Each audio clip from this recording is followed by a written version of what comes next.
Hi hello ನಮಸ್ಕಾರ ಸ್ನೇಹಿತರೆ. ಕೊನೆಗೂ ಇಲ್ಲಿ ಭೂಮಿ ಹಾಗೆ ಗೌತಮ ಅವರ ಮಗುವಿನ ಸತ್ಯವನ್ನು ತಿಳಿದೆ ಬಿಟ್ರ. ಇತ್ತ ಕಡೆ ಕಾಂತ ಅವರನ್ನು ಕೂಡ ಹಾಕಿರ್ತಕ್ಕಂಥ ಜಯದೇವ ಇರ್ತಕ್ಕಂಥ ಜಾಗಕ್ಕೆ ಗೌತಮ್ ಎಂಟ್ರಿ ಕೊಟ್ರ.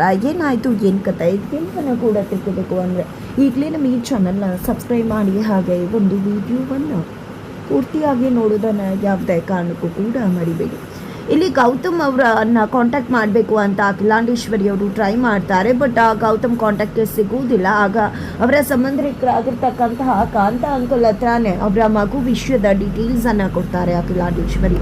ಅದನ್ನು ಕೇಳಿಸ್ಕೊಂಡಂಥ ಕಾಂತ ಅಂಕಲ್ ನಿಜವಾಗ್ಲೂ ತುಂಬಾ ಖುಷಿ ಆಗ್ತಾರೆ. ಮೊದಲು ಅದನ್ನು ತಿಳ್ಕೊಂಡು ಸರ್ಪ್ರೈಸ್ ಕೊಡಬೇಕು ಗೌತಮ್ಗೆ ಅಂದ್ಕೊಂಡು ಅಲ್ಲಿಂದ ಆ ಒಂದು ಅಡ್ರೆಸ್ ತೊಗೊಂಡಿರ್ತಕ್ಕಂಥ ಚೀಟಿಯನ್ನು ಎತ್ಕೊಂಡು ಹೊರಟ್ಬಿಡ್ತಾರೆ. ಬಟ್ ಈ ವಿಷಯವನ್ನು ಜಯದೇವ್ಗೆ ಗೌತಮ್ ತಿಳಿಸ್ತಿದ್ದಾಗ ಜಯದೇವ್ ಕೂಡ ಆ ಒಂದು ಬುಕ್ಕಲ್ಲಿ ಬರೆದಿರ್ತಕ್ಕಂಥ ಅಚ್ಚೆಯ ಮೇಲೆ ಪೆನ್ಸಿಲನ್ನು ಗಿಚ್ಚೋದ್ರ ಮುಖಾಂತರ ಅಡ್ರೆಸ್ಸನ್ನು ತಗೊಂಡು ಅವರು ಕೂಡ ಕಾಂತ ಅಂಕಲ್ನ ಫಾಲೋ ಮಾಡಿಕೊಂಡು ಹೋಗ್ತಾರೆ.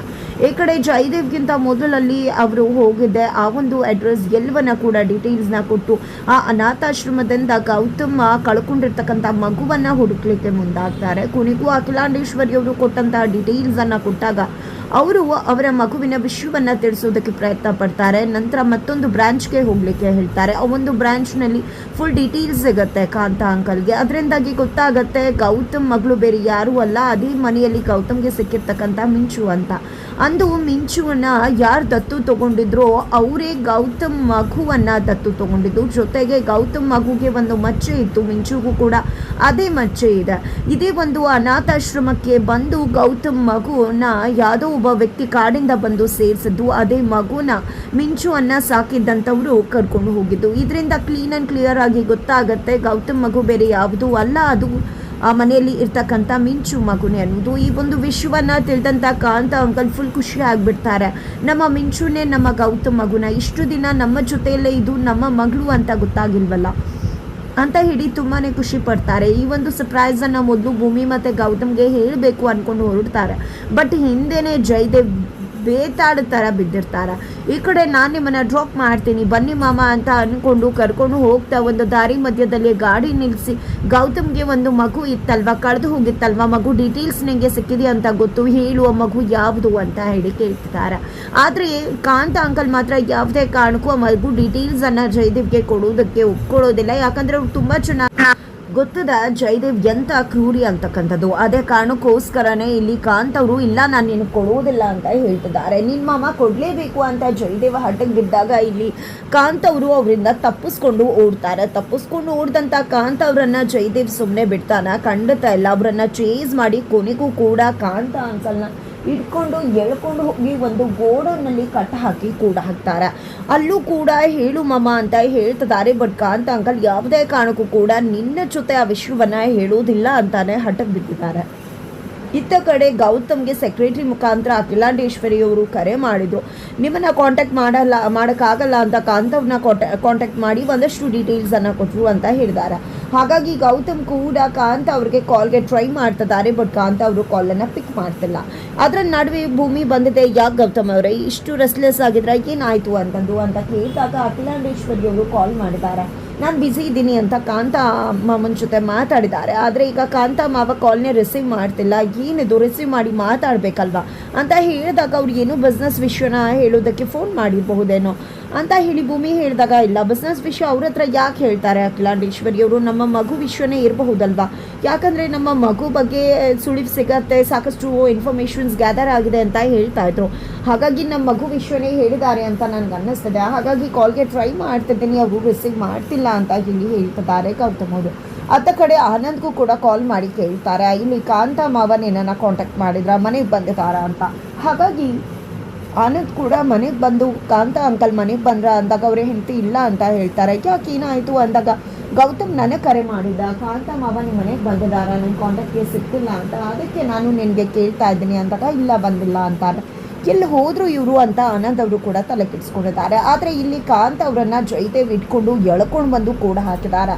ಹೇಳು ಮಾಮ್ಸ್ ನೀನು ಆ ಮಗು ಎಲ್ಲಿದೆ, ಆ ಮಗು ಡೀಟೇಲ್ಸನ್ನು ಕೊಡು ನನಗೆ ಅಂತ ಕೇಳ್ತಿದ್ದಾರೆ. ಯಾಕೆ ಜಯದೇವ್ ಈ ರೀತಿ ಮಾತಾಡ್ತಿದ್ಯಾ, ನೀನು ನನ್ನ ಜೀವ ತೆಗೆದ್ರು ಕೂಡ ನಾನು ಯಾವುದೇ ಕಾರಣಕ್ಕೂ ಕೂಡ ಆ ಮಗುವಿನ ಡೀಟೇಲ್ಸನ್ನು ನಿನಗೆ ಕೊಡೋದಕ್ಕೆ ಸಾಧ್ಯನೇ ಇಲ್ಲ, ನೀನು ಏನೇ ಮಾಡು ಆ ಮಗುವಿನ ಡೀಟೇಲ್ಸನ್ನು ನಾನು ನಿನಗೆ ಕೊಡುವುದಿಲ್ಲ ಅಂತ ಹೇಳ್ತಾರೆ. ಯಾಕೆ ಮಾರ್ಕ್ಸ್ ಕೊಡಲ್ಲ ನೀನು ಕೊಡಲೇಬೇಕು, ನೀನು ಕೊಡೋ ತನಕ ನಾನು ಬಿಡೋದೇ ಇಲ್ಲ. ಅವತ್ತು ಏನು ಮಾಡಿದ್ದೆ ಅಂತ ನಿನಗೆ ಗೊತ್ತಿದೆ ಅಲ್ವಾ, ಅದನ್ನೇ ನಾನು ಇವತ್ತು ನಿಜ ಮಾಡಬೇಕಾಗತ್ತೆ.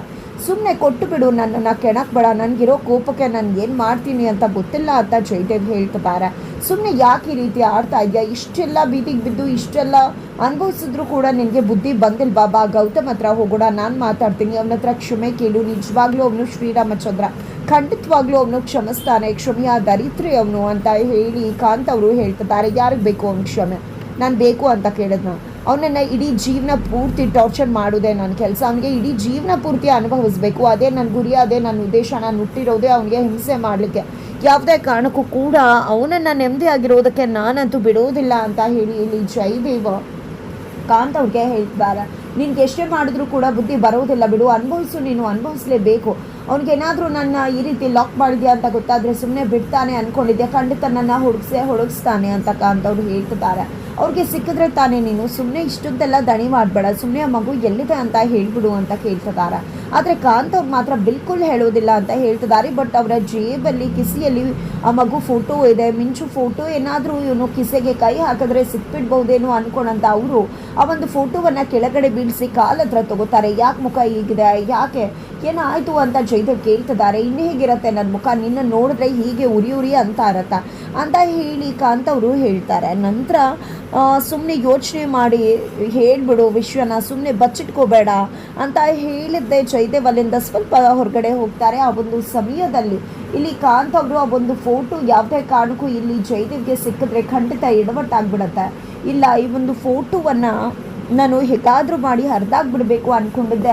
ಆ ಗಂಟು ಹಾಕಿರೋ ಕೈಯಲ್ಲೂ ಕೂಡ ಹರಿದಾಕ್ಲಿಕ್ಕೆ ಮುಂದಾಗ್ತಿದ್ದಾರೆ. ಬಟ್ ಹರಿದಾಕಿದ್ರು ಪೀಸ್ ಸಿಕ್ಬಿಡ್ಬೋದೇನೋ ಅಂದ್ಕೊಳಂತ ಅವರು ಫೋಟೋವನ್ನು ಹಾಗೆ ನುಂಡು ಬಿಡ್ತಾರೆ. ನಂತರ ಇಲ್ಲಿ ಜಯದೇವ್ ಬರ್ತಿದ್ದಾಗೆ ಗೌತಮಿಂದ ಫೋನ್ ಬರುತ್ತೆ. ನಿನಗೆ ಫೋನ್ ಬರ್ತಿದೆ, ಗೌತಮೇ ಫೋನ್ ಮಾಡ್ತಿದ್ದಾನೆ ಅಂದಾಗ ನೀನೀಗ ರಿಸೀವ್ ಮಾಡಿದ್ರೆ ಸರಿ, ಇಲ್ಲ ಅಂದರೆ ಖಂಡಿತ ಅವನಿಗೆ ಡೌಟ್ ಬರುತ್ತೆ ಅಂದ ತಕ್ಷಣ ಸರಿ ಆಯಿತು ರಿಸೀವ್ ಮಾಡ್ತೀನಿ, ಬಟ್ ನೀನು ಈ ವಿಷಯನ ಹೇಳಬಾರ್ದು ಅಂತ ಹೇಳಿದ್ದೆ. ತಾಕೀತ್ ಮಾಡಿ ಫೋನ್ ರಿಸೀವ್ ಮಾಡ್ತಾರೆ. ಏನು ಮವ ಎಲ್ಲಿ ಹೋಗಿದ್ರ, ಅಖಿಲಾಂಡೇಶ್ವರಿ ಅವರು ಕರೆ ಮಾಡಿದ್ರಂತಲ್ಲ ಅಂದಾಗ ಹೌದು ಕಣ ಕರೆ ಮಾಡಿದ್ರು, ಅವ್ರಿಗೇನೋ ಮಗು ವಿಷಯ ಹೇಳಲಿಲ್ಲ, ಮಗು ವಿಷಯಗಳು ಇನ್ನೇನೋ ಗೊತ್ತಾಗ್ಬಿಡುತ್ತೆ ಅಂತ ಹೇಳಿದ್ರು ಅಷ್ಟೇ ಅಂದಾಗ ಹೌದಾ ಎಲ್ಲಿ ಹೋಗಿದ್ರಾ, ನಾನು ಫೋನ್ ಮಾಡ್ತಿದ್ದೇನೆ ರಿಸೀವೇ ಮಾಡ್ತಿಲ್ವಲ್ಲ ಅಂತ ಗೌತಮ್ ಕೇಳ್ತಾರ. ಅದಕ್ಕೆ ನಾನು ಅಯೋಧ್ಯೆಗೆ ಹೋಗಿದ್ದೀನಿ, ಮನಸ್ಸಿಗೆ ಸ್ವಲ್ಪ ನೆಮ್ಮದಿ ಬೇಕು ಅಂತ ಅಂದಾಗ ಹೇಳಿ ಹೋಗ್ಬೇಕಿತ್ತಲ್ವ ಮಾವ, ಸರಿ ಆಯಿತು ಖರ್ಚಿಗೆ ದುಡ್ಡಿದ್ಯಾ ಕಳಿಸ್ಲಾ ಅಂತ ಹೇಳಿದಾಗ ಬೇಡಪ್ಪ ಇದೆ ಅಂತ ಹೇಳಿ ಕಾಲ್ ಕಟ್ ಮಾಡ್ತಾರೆ. ಈ ಕಡೆ ಗೌತಮ್ ಭೂಮಿ ಹತ್ರ ಹೇಳ್ತಾರೆ ಅವರು ಅಯೋಧ್ಯೆಗೆ ಹೋಗಿದ್ದಾರಂತೆ ಮನಃಶಾಂತಿಗೋಸ್ಕರ, ಮಗು ವಿಷಯ ಏನು ಅಂಥದ್ದು ಹೇಳಿಲ್ವಂತೆ, ಮಾಹಿತಿ ಕಲೆ ಆಗಿದೆ ಅಂತ ಅಷ್ಟೇ ಹೇಳಿದ್ದಾರೆ ಅಂತ ಹೇಳ್ತಾರೆ. ನಂತರ ಇಲ್ಲಿ ಆನಂದ್ಗೂ ಕೂಡ ಗೌತಮ್ ಆ ವಿಷಯವನ್ನು ತಿಳಿಸ್ತಾರೆ. ಇತ್ತ ಕಡೆ ಕಾಂತ ಅವರನ್ನು ಜಯದೇವ್ ತುಂಬ ಚೆನ್ನಾಗಿ ಆ್ಯಕ್ಟ್ ಮಾಡ್ತೀಯಾ ಮಾಂಸ, ನೀನು ಪರವಾಗಿಲ್ಲ ಬಿಡು ಮಾಂಸ, ಏನು ಚೆನ್ನಾಗಿ ಆ್ಯಕ್ಟ್ ಮಾಡ್ತೀಯಾ, ನೀನು ಇಲ್ಲೇ ಇರಬಾರ್ದಿತ್ತು ಎಲ್ಲೋ ಇರಬೇಕಿತ್ತು, ಸರಿ ಆಯಿತು ಬಿಡು, ಈಗ ಏನಾದರೂ ನೀನು ಆ ಮಗುವಿನ ವಿಷಯವನ್ನು ಹೇಳಲಿಲ್ಲ ಅಂದರೆ ಹೇಳ್ತಾ ಇದ್ದೀನಿ, ನಿನ್ನ ಆ ಇಬ್ಬರು ಮಕ್ಕಳು ಇದ್ದಾರಲ್ವ ಗೌತಮ್ ಮಕ್ಕಳು, ಆ ಇಬ್ಬರು ಮಕ್ಕಳ ಕತೆ ಕೂಡ ಮುಗ್ದು ಹೋಗುತ್ತೆ, ಸುಮ್ಮನೆ ಆ ಮಗುವಿನ ವಿಷಯವನ್ನು ನನ್ನ ಹತ್ರ ಹೇಳಿಬಿಡು ಅಂತ ಹೇಳಿ ಇಲ್ಲಿ ಹೆದರಿಸ್ತಿದ್ದಾರೆ. ಹಾಗಿದ್ರೆ ಇಲ್ಲಿ ಹೆದರ್ಕೊಂಡಂಥ ಕಾಂತ್ ಅವರು ಮಿಂಚುನೆ ಅವರ ಮಗು ಅಂತ ಹೇಳ್ತಾರೆ. ಅತ್ತ ಕಡೆ ಗೌತಮ್ಗೆ ಕಾಂತ್ ಅವರನ್ನು ಜಯದೇವ್ ಕೂಡ ಆಗಿದ್ದಾರೆ ಅನ್ನೋ ವಿಷಯ ಗೊತ್ತಾಗಿ ಕಾಂತ್ ಅವರನ್ನು ಬಿಡಿಸೋಕೆ ಅಲ್ಲಿಗೆ ಎಂಟ್ರಿ ಕೊಡ್ತಾರೆ. ಏನಾಗುತ್ತೆ ತಿಳ್ಕೊಬೇಕು ಅಂದರೆ ಮುಂದಿನ ವೀಡಿಯೋಗೆ ವೆಯ್ಟ್ ಮಾಡೋದನ್ನು ಮರಿಬೇಡಿ. ಜೊತೆಗೆ ಇತ್ತ ಕಡೆ ಜೀವನ ಹೆಂಡತಿ ಮಹಿಮಾಗೆ ಮಗುವಿನ ಒಂದು ಬ್ರೀದಿಂಗ್ ನಿಂತು ಹೋಗಿದೆ ಅಂತ ಡಾಕ್ಟರ್ ಹೇಳಿದ್ದಾರೆ. ಇದರಿಂದ ಅವರು ತುಂಬಾ ದುಃಖಕ್ಕೀಡಾಗಿದ್ದಾರೆ. ಅದೇ ವಿಷಯವನ್ನು ಭೂಮಿ ಮತ್ತು ಗೌತಮ್ಗೆ ತಿಳಿಸ್ತಾರೆ. ಅವರು ಕೂಡ ತುಂಬ ಡಿಸ್ಟರ್ಬ್ ಆಗ್ತಾರೆ. ಈ ಒಂದು ವಿಷಯ ಶಕುಂತಲಾಗೂ ಗೊತ್ತಾಗುತ್ತೆ, ಅವರು ಕೂಡ ಕುಸಿದು ಹೋಗ್ತಾರೆ. ಹಾಗಿದ್ರೆ ಮುಂದೇನಾಗುತ್ತೆ ಮುಂದಿನ ವಿಡಿಯೋ ನೋಡಿ.